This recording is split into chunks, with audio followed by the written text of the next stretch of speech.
What if I told you the Bible already named the vegetables that heal your swelling?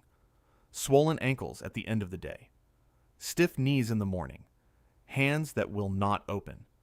Most people reach for anti-inflammatory pills when it happens. That market is worth $50 billion a year. In today's video, we cover 10 biblical vegetables that will heal your swelling instantly.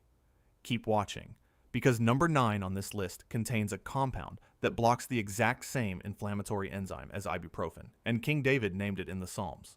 Scripture had the answer before the pharmacy existed. Number 1. Cucumber, the natural desweller. In Numbers 11:5, the Israelites named cucumber among the foods they missed from Egypt. Why would people walking out of slavery stop to name one specific vegetable? Something ordinary does not get missed unless the body knew what it was losing. Cucumber draws excess fluid out of swollen ankles and knees from the inside. Here's what most people miss. It does not just reduce the puffiness on the surface. It repairs the tissue around your ankles and knees that was giving way to the swelling. Eaten raw and daily, cucumber is the simplest thing you can add to a meal. Think of it as the oldest deswelling tool already sitting in your kitchen. Number 2. Onion, the proven inflammation fighter. Onion appears in Numbers 11:5 alongside cucumber. Egyptian physicians were already prescribing it for swelling in 1550 BC. Why would ancient physicians with access to every plant keep coming back to this one? Raw onion reaches the hands and feet where end-of-day swelling starts. Here's what makes this remarkable. Onion does not just reduce the puffiness you can see. It stops the swelling in your hands and feet before it takes hold. Eaten raw in a salad, layered into a sandwich, or chopped over a warm dish, onion fights inflammation consistently. Every meal that included onion was already working against the swelling you feel today. Now we're getting into the really powerful ones. Number 3. Leek, the forgotten joint protector. Leek shares that verse with cucumber and onion in Numbers 11:5. Greek physicians recorded thousands of plants and came back to leek specifically for joints. What made it so different? Cucumber and onion made the list for what they relieve. Leek made it for what it prevents. Knee and hip joints that stiffen overnight respond directly to leek. Here's what most people miss. Swelling does not just hurt. It slowly damages the tissue inside the joint every time it returns. Leek is what your joint needed. Cooked into a soup, added to a stew, or softened in a warm broth, leek fights joint inflammation consistently. You inherited a food that was protecting joints before joint disease had a name. Number 4.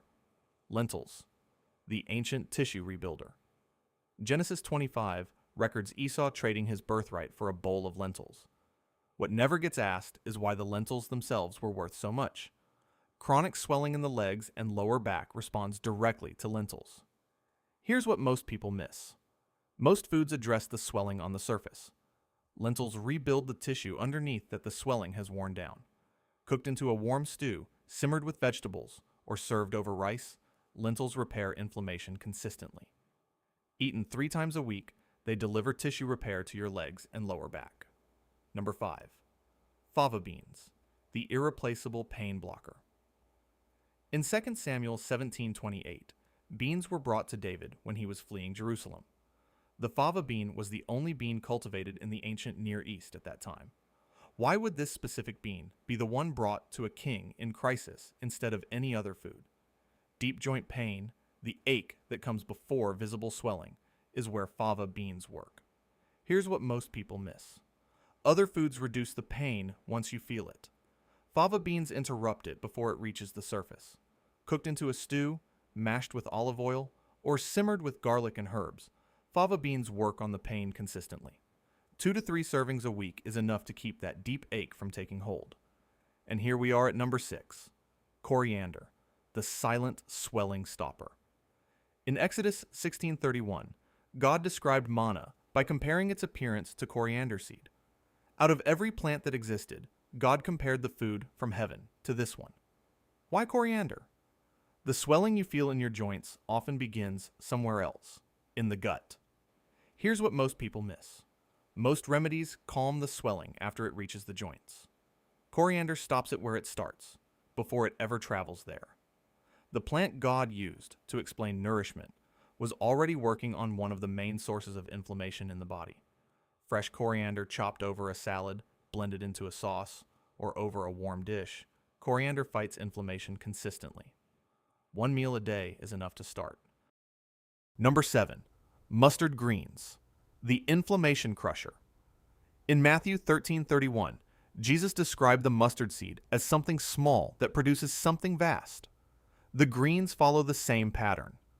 Why would the smallest plant in the parable carry the biggest impact on inflammation? Your body has its own defense system against the swelling in your joints. Modern life keeps it switched off. Here's what most people miss. Mustard greens do not fight the inflammation. They turn on the system that does. The parable Jesus used to describe the kingdom was built on a plant already fighting inflammation at its root. Steamed with olive oil, stirred into a grain bowl, or cooked into a warm soup, mustard greens fight joint inflammation consistently. Number 8. Bitter herbs, the herbal inflammation killer. In Exodus 12:8, God commanded bitter herbs at the Passover meal. They were not a side dish. They were part of the instruction. Why would the most important meal in Scripture require something bitter at the center of the table? Swelling in the wrists and fingers after meals is not random. Here's what most people miss. When inflammation from the gut overloads the liver pushes the swelling outward, straight to the smallest joints in the body. Bitter herbs relieve the liver before swelling reaches your hands. The herbs at the Passover table were already treating inflammation and swelling at the source. Chicory raw in a salad, endive added to a sandwich, or dandelion greens stirred into a warm dish. Bitter herbs fight inflammation consistently. This is the one I teased at the beginning. Number 9. Hyssop, the sacred enzyme blocker. Psalm 51:7 records King David naming hyssop in purification. Numbers 19:6 places it at the center of the cleansing ritual. A plant used in the most sacred moments of Scripture was doing something the rituals never explained. The deepest joint inflammation, the kind that does not respond to food alone, is where hyssop works. Here's what most people miss. Most anti-inflammatory foods act at the surface. Hyssop reaches the same place ibuprofen does, without the side effects. The plant used to purify the body was purifying it from the inside.